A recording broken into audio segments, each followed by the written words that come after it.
Mr. D at In the Middle with Mr. D1 at blogspot.com with some more teaching tips for lesson 6 of my sight singing program S Cubed, available on Teachers Pay Teachers at Music in the Middle with Mr. D.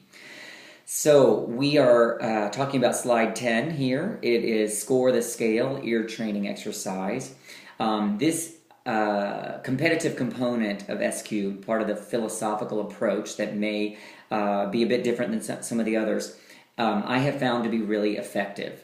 And the way I use it is I keep a public score in the classroom of the ascending scales and the descending scales. Now we're working on major scales, but later we work on chromatic, and we also work on minor.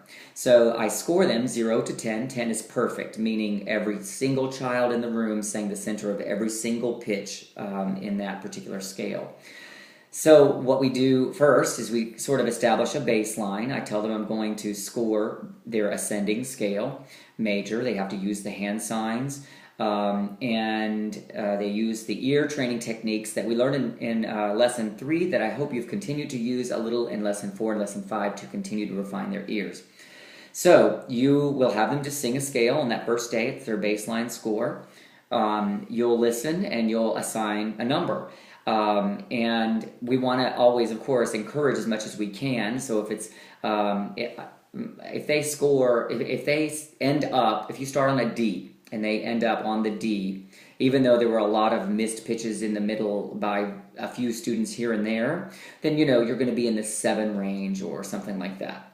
If they missed the final do because it was so out of tune, you're going to be, 6, 5, 4, and I use like 4.2 or 7.8. But if they end up on the correct note, I use 7 as my baseline, even if there were a lot of missed, maybe 60% of them missed each note in some way. And the 10, of course, comes when every single student in the room hits the center of every single pitch. And we want to save that for later. But we can use that build of that. They want to improve their score. The next day they come in and you do score the scale.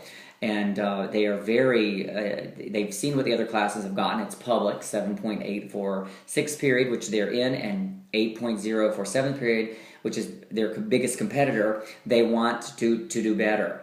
And so you want to be careful how you score those and make sure that you encourage them to do their best and try to get those numbers up.